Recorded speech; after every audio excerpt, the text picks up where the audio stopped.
Welcome to the Red Dice Diaries. This podcast is a rambling journey through the wonderful world of RPGs from the viewpoint of a long-time GM and player. The music at the start of this podcast was Nightmare by Alexander Nakarada and is used under Creative Commons license. Okay, so recently I had the good fortune to be signed up to play in a Vampire 5th edition game that is being run by the very talented GM Andre Martinez. We did the character creation session, I suppose the session 0 if you want to call it that, last night, which was very good and very entertaining. We spent about 5 hours looking at characters, creating characters from scratch, working out how they're going to be in a coterie, and there are a few things we didn't finish, but we had a great time doing that session. Great to see everyone sort of like pulling together and creating some really interesting characters with a lot of plot potential. So given that this is my first experience of V5 as it's being called, I thought I'd just give a few initial first impressions. Now, first of all, let me say that the character gen was fairly involved, far more involved than most games that I actually currently play in. I mean, as I say, we spent 5 hours sort of working our way through them, and yes, we had various technical difficulties, etc., as these things tend to happen, but we spent a good solid 5 hours working on characters, and there were about 5 of us working on creating this coterie of vampires.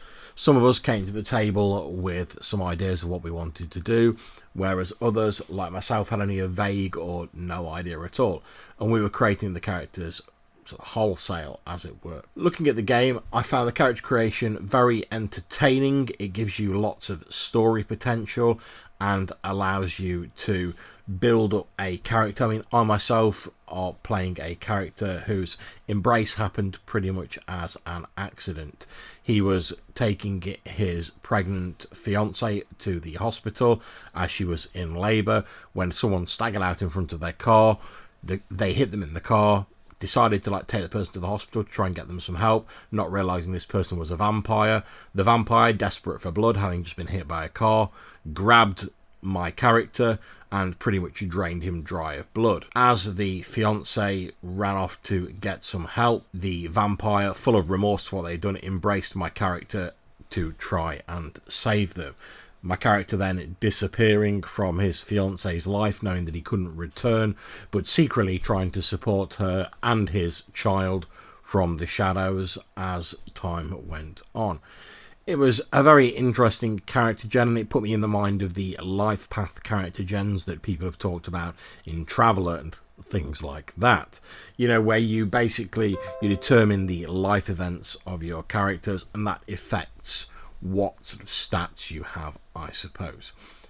Now, one thing I will say against the book, we did spend a lot of time where we had to spend a good long while searching for things in the book. The layout seems a little odd to me. There's no index, which is pretty much standard for White Wolf going back to the old days, and the layout seems quite odd, with stuff not being placed in easy to find order or sort of ordered strangely.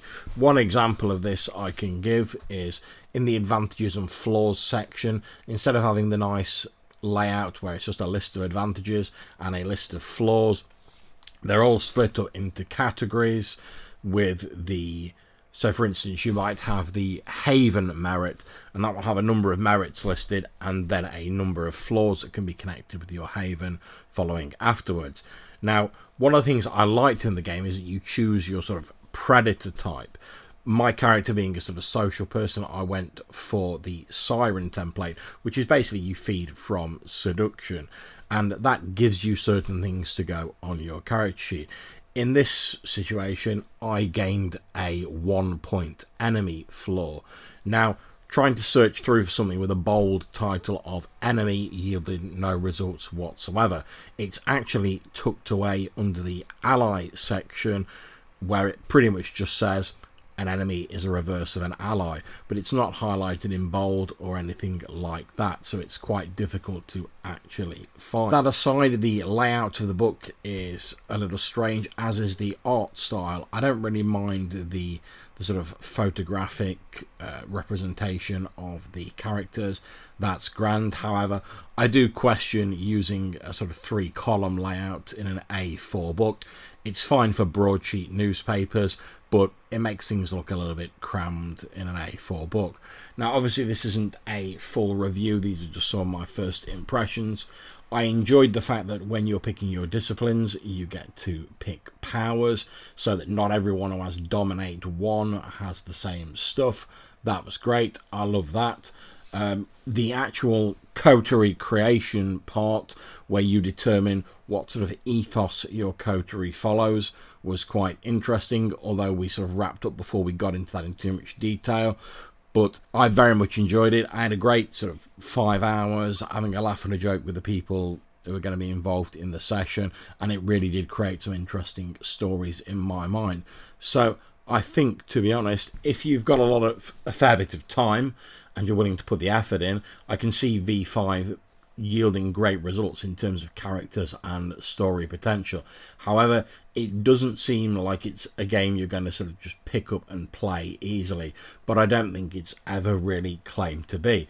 So I think on my first impressions, I think V5 looks quite promising, if very involved. I'm looking forward to seeing how our coterie shapes up when we've sort of wrapped up the whole creation process, and I can't wait to get into the first actual session where we start role-playing our characters.